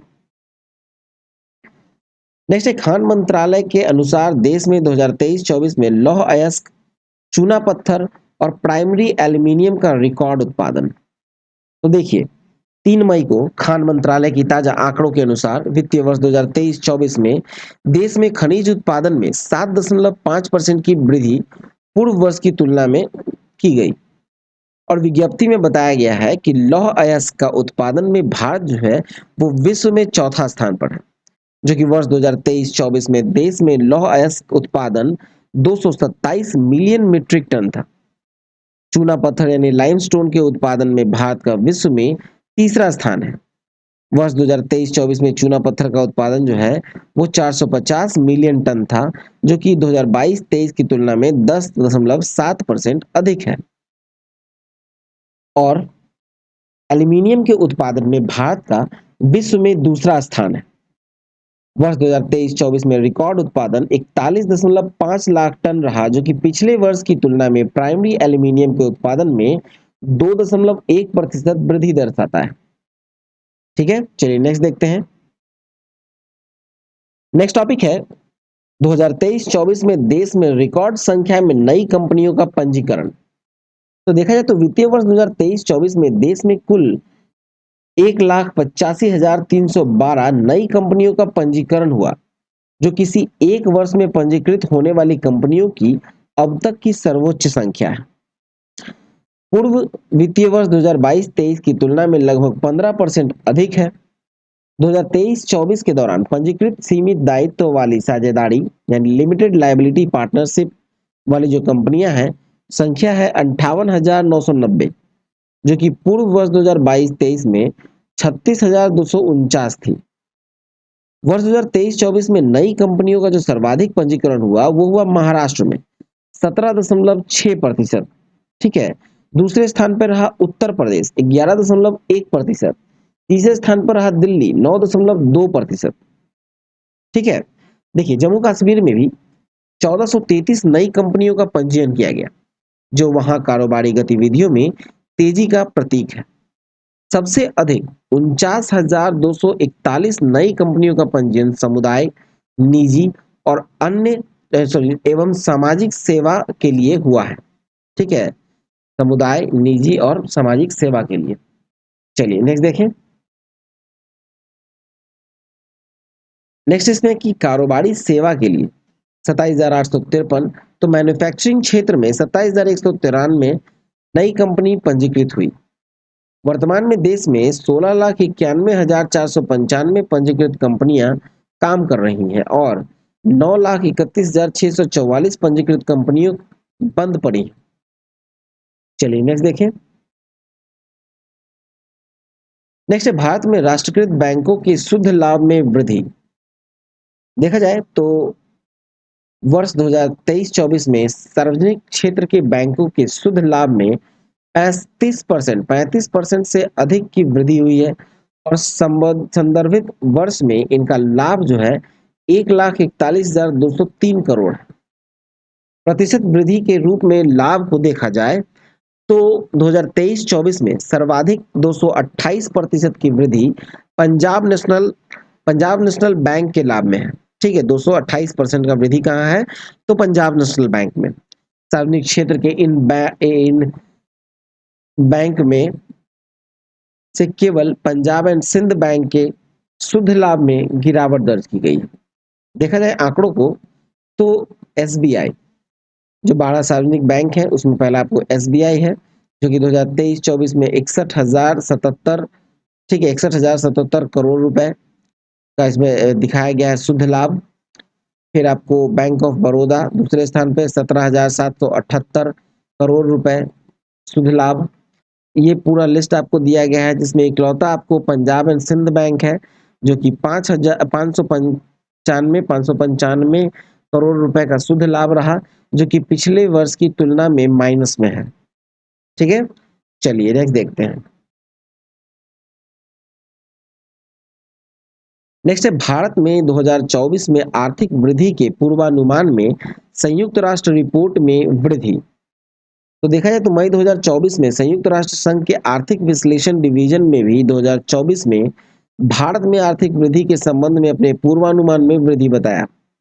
संयुक्त राष्ट्र के आर्थिक विश्लेषण एवं नीति डिवीजन जो है यानी कि United nation economic analysis and policy division की जनवरी 2024 में जारी world economic situation and prospectus report में वर्ष 2024 जनवरी दिसंबर 2024 के दौरान भारत में आर्थिक वृद्धि 6.2% रहने का अनुमान व्यक्त किया गया था और 16 मई 2024 को जारी दूसरी अर्धवार्षिक रिपोर्ट में भारत में आर्थिक वृद्धि के अनुमान को बढ़ाकर 6.9% किया गया है। सुधार का कारण बताया गया है कि सार्वजनिक निवेश में वृद्धि के साथ साथ निजी उपभोग व्यय में वृद्धि हुई है और मुद्रास्फीति में गिरावट तथा राजकोषीय घाटे में कमी को भी कारण बताया गया है। ठीक है, और वर्ष 2025 में देश में आर्थिक वृद्धि के जनवरी 2024 के अपने पूर्वानुमान 6.6% में कोई परिवर्तन संयुक्त राष्ट्र रिपोर्ट ने नहीं किया गया। वैश्विक जीडीपी में वृद्धि मई 2024 की रिपोर्ट में 2.7% किया गया और वर्ष 2025 के लिए पूर्वानुमान के 2.7% से बढ़ाकर 2.8% किया गया है। चलिए नेक्स्ट देखते हैं। नेक्स्ट टॉपिक है केंद्र सरकार को आरबीआई का रिकॉर्ड लाभांश। ठीक है, रिकॉर्ड लाभांश प्राप्त हुआ है। तो देखिए वित्तीय वर्ष 2023-24 के लिए 2,10,874 करोड़ का लाभांश जो है वो आरबीआई ने भारत सरकार को दिया है। पिछले वर्ष 2022-23 की 87,416 की तुलना में यहाँ 141% अधिक है। ठीक है, और अब ये किसी भी वित्तीय वर्ष में दिए गए रिकॉर्ड लाभांश है। ये लाभांश निर्धारित करने से पूर्व आकस्मिक जोखिम बफर भी 6% से बढ़ाकर 6.50% रिजर्व बैंक ने किया है। अपेक्षा से अधिक लाभांश मिलने से केंद्र सरकार को 2024-25 में अपना राजकोषीय घाटा सीमित रखने में मदद मिलेगी और जून 2024 में आने वाली नई सरकार को खर्च के लिए अधिक मात्रा में वित्त उपलब्ध हो सकेगा। रिजर्व बैंक के लाभ के मुख्य स्रोतों में सिग्नियोरेज यानी कि नोटों की छपाई, बैंकों को प्रदत्त ऋणों पर ब्याज, सरकारी बॉन्ड्स की खरीद और विदेशी बॉन्ड्स की खरीद व विदेशी मुद्रा का क्रय विक्रय आदि शामिल है। ठीक है, चलिए नेक्स्ट देखते हैं। नेक्स्ट है विश्व आर्थिक मंच के यात्रा एवं पर्यटन विकास सूचकांक 2024। तो देखा जाए तो मई 2024 में विश्व आर्थिक मंच की वर्ष 2024 की ताजा यात्रा एवं पर्यटन विकास सूचकांक जारी हुई है। सूचकांक में कुल देश है 119, जिसमें भारत का स्थान है 39वां। विश्व आर्थिक मंच का यह द्विवार्षिक सूचकांक उन कारकों और नीतियों के समूह पर आकलित की जाती है जो पर्यटन क्षेत्र के विकास में महत्वपूर्ण भूमिका निभाते हैं। ठीक है, देखा जाए तो ये सूचकांक जो है वो इंग्लैंड के सरे विश्वविद्यालय के सहयोग से तैयार किए गए हैं और इस सूचकांक का मान जो है 1.7%, सॉरी 1 से 7, इस सूचकांक का मान जो है 1 से 7 के बीच है और इसमें 1 सबसे खराब स्थिति को दर्शाता है और 7 सबसे अच्छी स्थिति को प्रदर्शित करता है। देखा जाए 2024 के यात्रा एवं पर्यटन विकास सूचकांक की दृष्टि को विश्व के पहले 10 राष्ट्र, तो पहला है अमेरिका जहां 5.24 मान है, दूसरे पे स्पेन, तीसरे पे जापान, चौथे पे फ्रांस, पांचवें पे ऑस्ट्रेलिया, छठे पे जर्मनी। ठीक है, और सबसे नीचे से देखें तो 119वें स्थान पे है माली, सियरा लियोन 118 पे, कैमरून 117 पे, अंगोला 116 पे, मालवी 115 पे। ठीक है, चलिए नेक्स्ट देखते हैं। इसी में आगे है भारत व पड़ोसी देशों की रैंक। देखें तो भारत का रैंक अगर देखा जाए तो मान है 4.25 और भारत है 39वें स्थान पे। श्रीलंका का मान है 3.69 और श्रीलंका है 76वें स्थान पे। पाकिस्तान का मान है 3.41 और इसका रैंक है 101%। ठीक है, और कुछ अन्य राष्ट्र भी हैं, जैसे 12वें स्थान पे आपको पुर्तगाल मिलेंगे जो कि 4.78 के साथ है। ठीक है, सिंगापुर 13वें स्थान पे है। ठीक है, सिंगापुर 13वें स्थान पे हो गया। संयुक्त अरब अमीरात 18वें स्थान पे है। न्यूजीलैंड आपको 25वें स्थान पे है। सऊदी अरब 41वें स्थान पे, 48 स्थान पे है इजराइल, 55 पे है दक्षिण अफ्रीका और मॉरिशस है 57 पे। ठीक है, चलिए नेक्स्ट देखते हैं। नेक्स्ट है 2023-24 में देश के जीडीपी में वृद्धि सभी पूर्वानुमानों से अधिक 8.2% रही। एनएसओ के ताजा अनंतिम आकलन। तो देखा जाए तो 31 मई को 2023-24 में देश के सकल घरेलू उत्पाद यानी जीडीपी और राष्ट्रीय आय संबंधी अनंतिम अनुमान प्रोविजनल एस्टिमेट राष्ट्रीय सांख्यिकी कार्यालय यानी एनएसओ ने जारी किए हैं।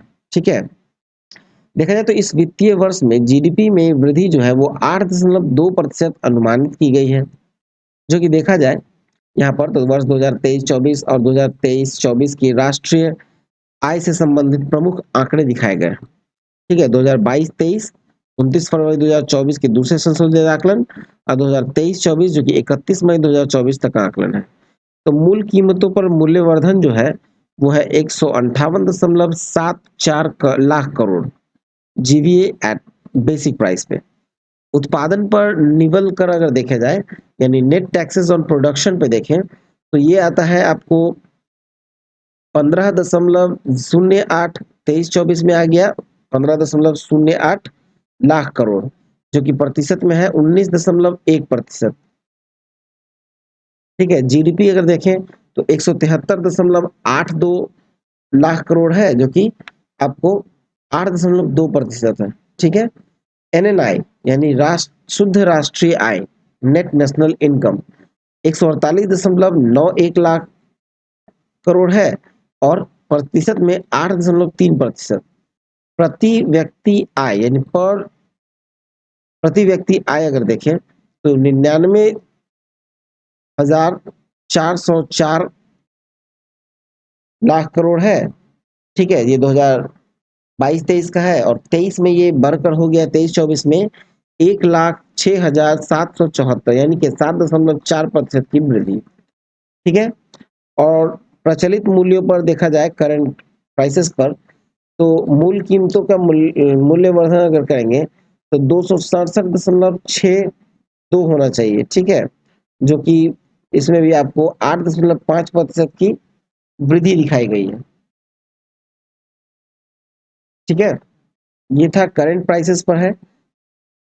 और इसमें आपको ये जो दिख रहा है 2022-23 और 23-24 की विभिन्न तिमाहियों में जीडीपी में वृद्धि, तो 2011-12 के मूल्य स्तर पर, ठीक है, 2011-12 ही जो है बेसिक का भी स्तर है, उसी के आधार पर होता है। तो देखिए अप्रैल में, पहला अप्रैल में आता है क्वार्टर, अप्रैल से जून, फिर आपको जुलाई से सितंबर दूसरा, फिर आपको अक्टूबर से दिसंबर तीसरा, और जनवरी से मार्च चौथा।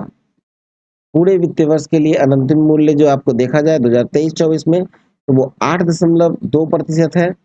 ठीक है, चलिए नेक्स्ट देखते हैं।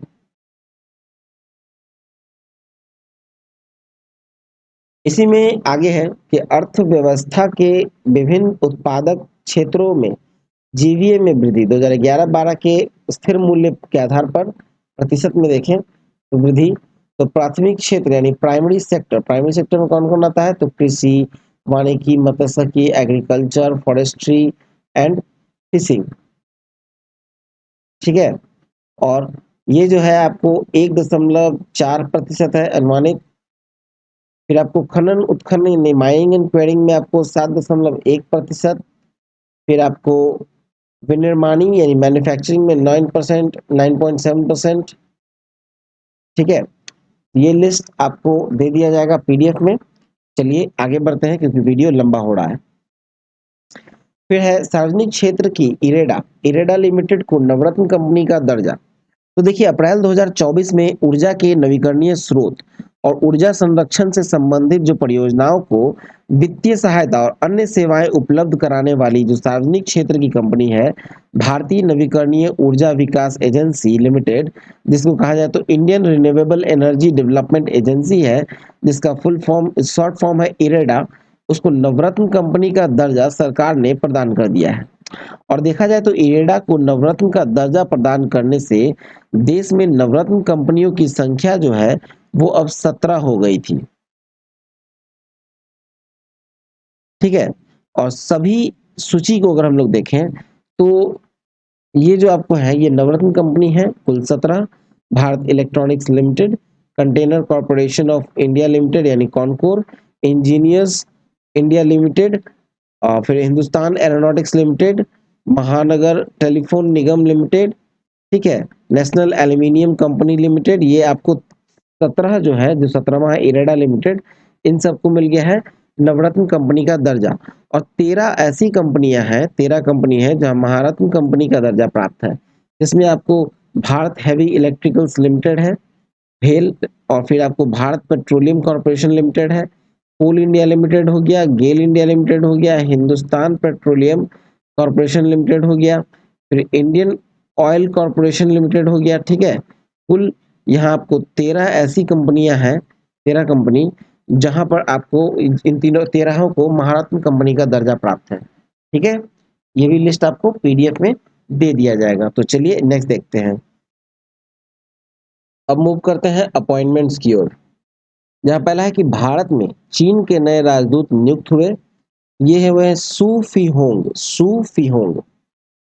नेक्स्ट है कि नौसेना के नए उप प्रमुख नियुक्त हुए हैं। तो ये हुए हैं वाइस एडमिरल कृष्णा स्वामीनाथन, 1 अप्रैल 2024 से। नेक्स्ट है जीएसटी अपीलीय न्यायाधिकरण यानी जीएसटी एपेलेट ट्रिब्यूनल के पहले अध्यक्ष कौन नियुक्त हुए। तो ये हुए हैं संजय कुमार मिश्र, झारखंड उच्च न्यायालय के सेवानिवृत्त मुख्य न्यायाधीश। अगला है कि वर्ष 2024-25 के लिए भारतीय उद्योग परिसंघ यानी कि कॉन्फेडरेशन ऑफ इंडियन इंडस्ट्री के नए अध्यक्ष कौन बने हैं। तो ये बने हैं संजीव पुरी, आईटीसी के चेयरमैन सह प्रबंध निदेशक। फिर नेक्स्ट है सुप्रीम कोर्ट बार एसोसिएशन के अध्यक्ष पुनः निर्वाचित हुए। तो ये निर्वाचित हुए हैं कपिल सिब्बल, वरिष्ठ अधिवक्ता है। फिर नेक्स्ट है थल सेना अध्यक्ष के कार्यकाल में 1 माह की वृद्धि हुई। तो ये थे जनरल मनोज पांडे। ठीक है, और नेक्स्ट है रक्षा अनुसंधान एवं विकास संगठन यानी डीआरडीओ के अध्यक्ष के कार्यकाल में 1 वर्ष की वृद्धि, और ये हुआ है डॉक्टर समीर वी कामत के कार्यकाल में 1 वर्ष की वृद्धि। चलिए नेक्स्ट देखें।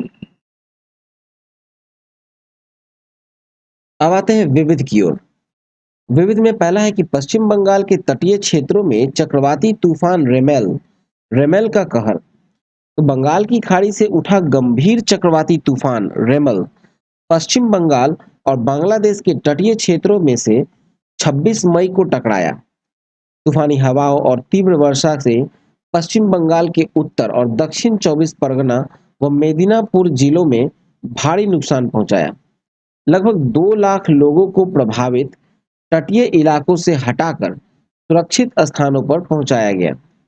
चक्रवात रेमेल बंगाल की खाड़ी में विकसित हुआ और इस मौसम का पहला चक्रवात था। इसे यह नाम रेमेल ओमान द्वारा दिया गया है। ठीक है, नेक्स्ट है भारत फ्रांस का संयुक्त सैन्य अभ्यास शक्ति। तो ये 13 से 26 मई को हुआ। भारत और फ्रांस के संयुक्त सैन्य अभ्यास शक्ति मेघालय के उमरोई क्षेत्र में संपन्न हुआ और यह युद्ध अभ्यास 7वां संस्करण था। सशस्त्र बलों की एक साथ काम करने और सैन्य क्षमताओं में सुधार करने के उद्देश्य से आयोजित की जाती है। चलिए नेक्स्ट देखते हैं। अब आते हैं पुरस्कार सम्मान की ओर, जहां पहला है कि 10 वर्षों से लच्छू महाराज पुरस्कारों का वितरण एक साथ।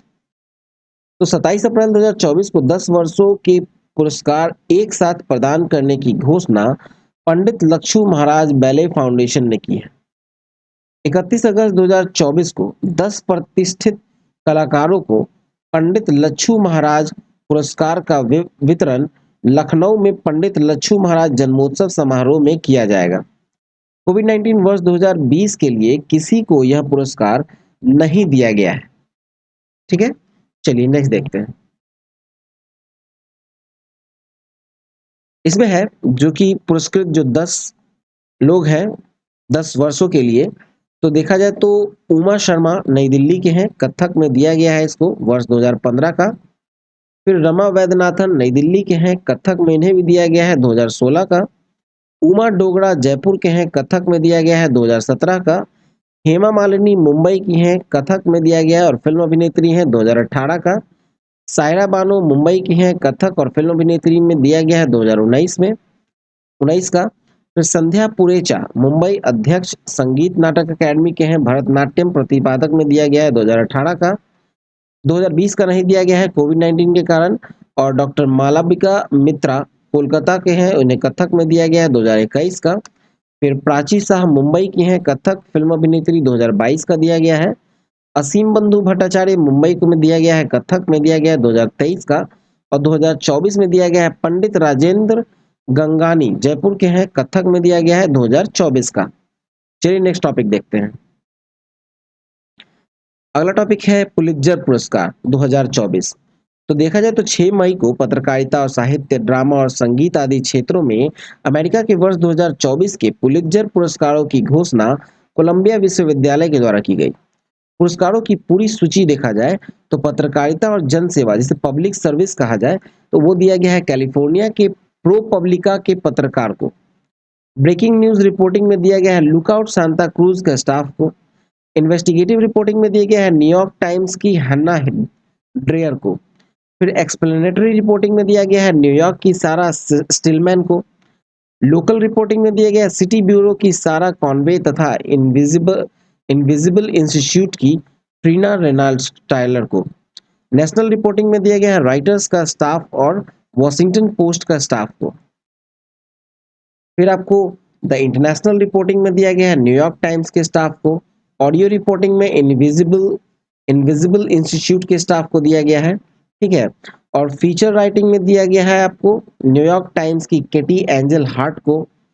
ठीक है, और ये आपको कमेंट्री में दिया गया है वॉशिंगटन पोस्ट के लिए योगदानकर्ता व्लादिमीर कारा मुर्जा को। क्रिटिसिज्म में दिया गया है जस्टिन चांग को। फिर एडिटोरियल राइटिंग में दिया गया है वॉशिंगटन पोस्ट के लिए डेविड ई हॉफमैन को।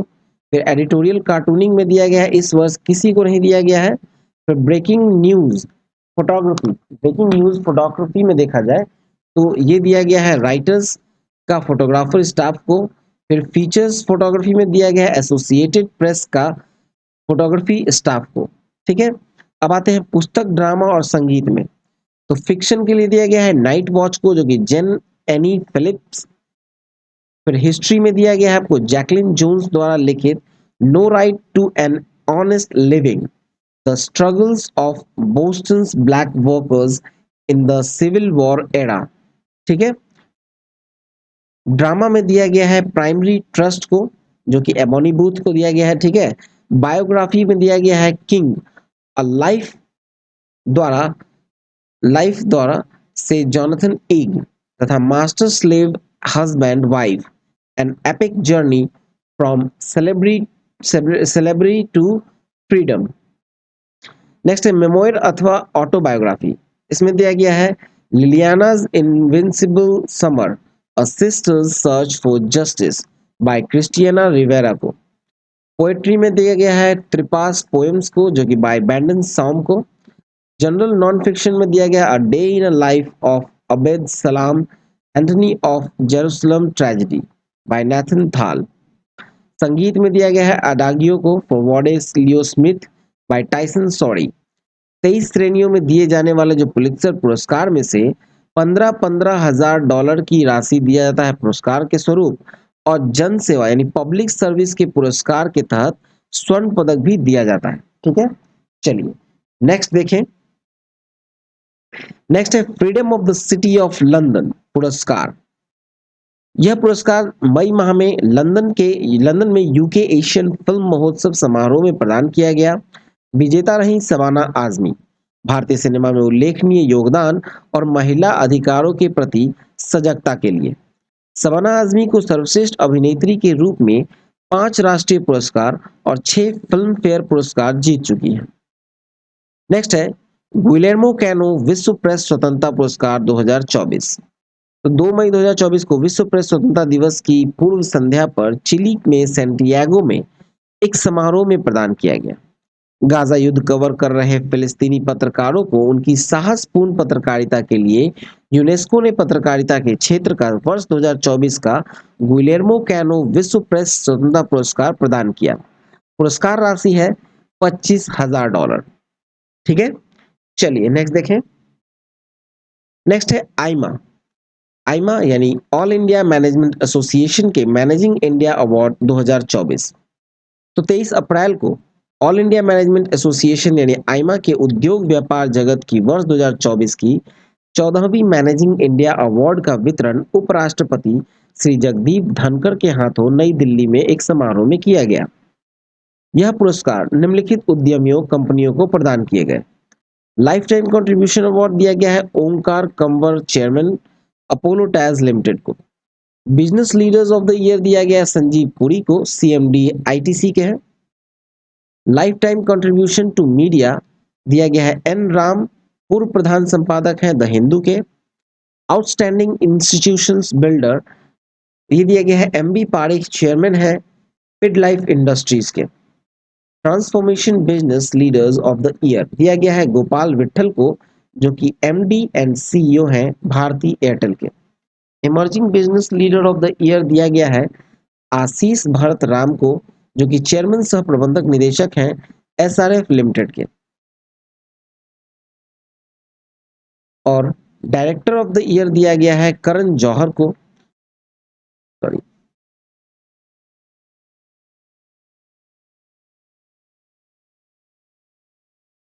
Outstanding public sector undertaking PSU of the year दिया गया है हिंदुस्तान एरोनॉटिक्स लिमिटेड को। Indian multinational company of the year दिया गया है एशियन पेंट्स लिमिटेड को। और एंटरप्रेन्योर ऑफ द ईयर दिया गया है विवेक गुप्ता एवं अभय हंजुरा सह संस्थापक लिसियस को। ठीक है। चलिए नेक्स्ट देखते हैं। नेक्स्ट है विजडन के क्रिकेटर सम्मान 2024।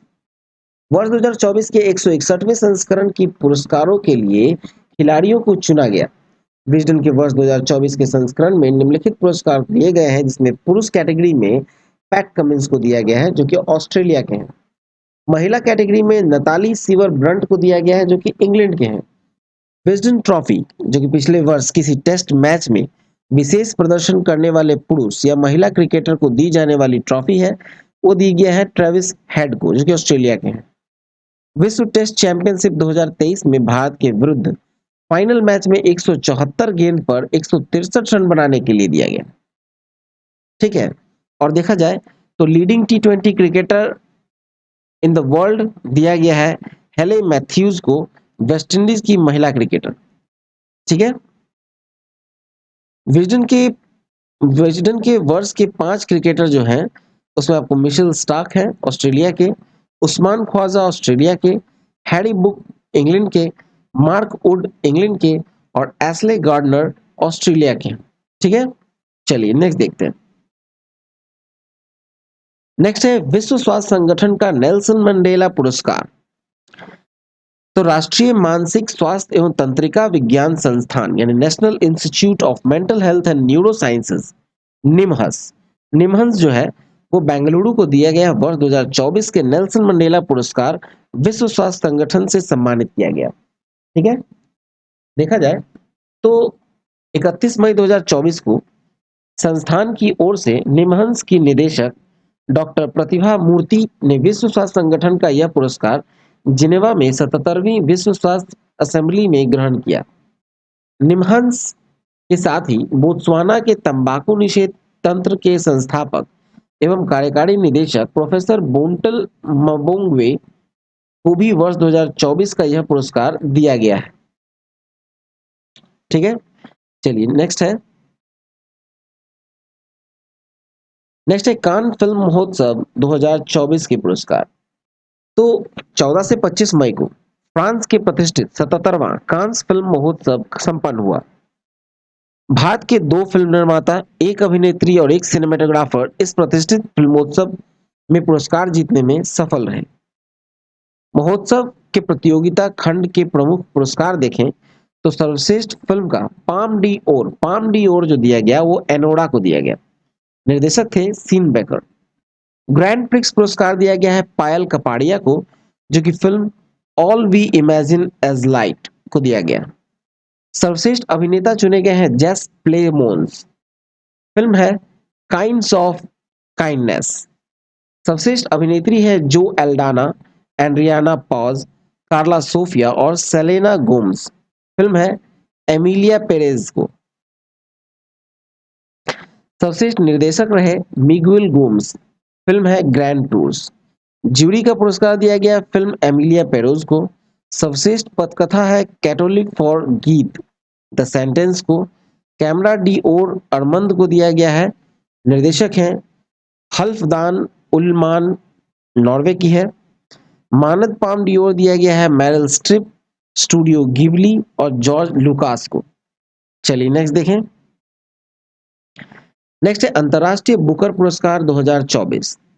तो 21 मई 2024 को वर्ष 2024 का अंतरराष्ट्रीय बुकर पुरस्कार दिया गया। विजेता है जेनी एर्पनबैक, जर्मन लेखिका है, और माइकल हॉफमैन अनुवादक है। उपन्यास है कैरोस। पुरस्कार राशि है 50,000 पाउंड। लेखक और अनुवादक दोनों में समान रूप से विभाजित की गई। पुरस्कार के लिए अल्प सूचीबद्ध 5 अन्य पुस्तकों के लेखकों व अनुवादकों को भी 2500 पाउंड दिए गए हैं। नेक्स्ट है संयुक्त राष्ट्र संघ की military gender advocate of the year award. 30 मई को संयुक्त राष्ट्र महासचिव एंटोनियो गुटेरेस ने संयुक्त राष्ट्र शांति सैनिकों के लिए अंतर्राष्ट्रीय दिवस के अवसर पर प्रदान किया। वर्ष 2023 का military gender advocate of the year पुरस्कार विजेता है भारतीय सेना की मेजर राधिका सेन। कांगो में चुनौतीपूर्ण माहौल में भारतीय रैपिड डिप्लॉयमेंट बटालियन के लिए एंगेजमेंट प्लाटून के कमांडर के रूप में तैनाती के दौरान स्थानीय लोगों को लैंगिक समानता, अपनी सुरक्षा और मानवीय चिंताओं को व्यक्त करने के लिए नेटवर्क स्थापित करने में मदद के लिए दिया गया। इस सम्मान से सम्मानित होने वाले ये दूसरे भारतीय हैं। चलिए नेक्स्ट देखते हैं। अब मूव करते हैं निधन की ओर। पहला है सुशील कुमार मोदी, भारतीय जनता पार्टी यानी बीजेपी के वरिष्ठ नेता थे और बिहार के पूर्व उप मुख्यमंत्री थे सुशील कुमार मोदी, जो कि कैंसर के कारण 72 वर्ष की आयु में निधन हो गया। नेक्स्ट है एलिस मुनरो, नोबेल पुरस्कार विजेता कनाडा की लेखिका एलिस मुनरो का 92 ईयर की एज में कनाडा में पोर्ट होप में निधन हो गया। नेक्स्ट है मालती जोशी। मालती जोशी पद्मश्री से सम्मानित हिंदी व मराठी फिल्म की प्रसिद्ध साहित्यकार, हिंदी और मराठी की प्रसिद्ध साहित्यकार श्रीमती मालती जोशी का 89 ईयर्स के एज में नई दिल्ली में निधन हो गया। फिर है पी जॉर्ज मथाई। वरिष्ठ पत्रकार पी जॉर्ज मथाई का 77 वर्ष की आयु में निधन हो गया। नेक्स्ट है नारायण बाघुल। पद्म भूषण से सम्मानित वरिष्ठ बैंकर नारायण बाघुल का 88 वर्ष की आयु में निधन हो गया। चलिए नेक्स्ट देखें।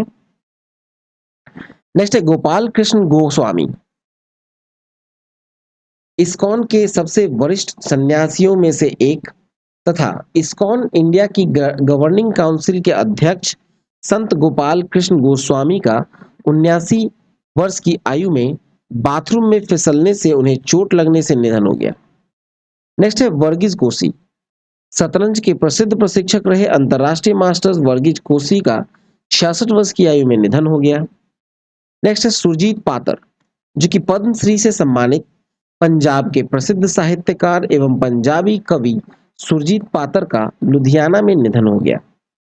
नेक्स्ट है माधवी राजे सिंधिया। केंद्रीय मंत्री ज्योतिरादित्य सिंधिया की माता माधवी राजे सिंधिया का 75 वर्ष की आयु में निधन हो गया। नेक्स्ट है कमला बेनीवाल। राजस्थान की पूर्व उप मुख्यमंत्री तथा गुजरात की पूर्व राज्यपाल वरिष्ठ कांग्रेस नेत्री डॉक्टर कमला बेनीवाल का 97 वर्ष की आयु में निधन हो गया। चलिए नेक्स्ट टॉपिक देखते हैं। अब आते हैं पुस्तक की ओर, यानी कि बुक्स एंड ऑथर। पहला है the business legends of India, जिसके लेखक हैं अर्जुन संपत। फिर नेक्स्ट है अनब्रोकन, लेखक हैं इंद्राणी मुखर्जी। फिर नेक्स्ट है हाउ टू बी हैप्पी, लेखक है रस्किन बॉन्ड। नेक्स्ट है hold on to your dreams, a letter to young friends, इसके लेखक हैं रस्किन बॉन्ड। फिर नेक्स्ट है अ ग्रेट कंट्री, जिसके लेखक हैं शिल्पी सौम्य गौड़ा। फिर नेक्स्ट है द ग्रेट डिवाइड, इसके लेखक है क्रिस्टियना हेनरिक्वेज। नेक्स्ट है नाइट वॉच, लेखक है जेन एन फिलिप्स। ठीक है, चलिए नेक्स्ट देखें। तो चलिए ये वीडियो यहाँ समाप्त हुआ, प्रतियोगिता दर्पण। ठीक है, प्रतियोगिता दर्पण के करंट अफेयर्स को हम लोगों ने यहाँ खत्म किया, प्रतियोगिता दर्पण को।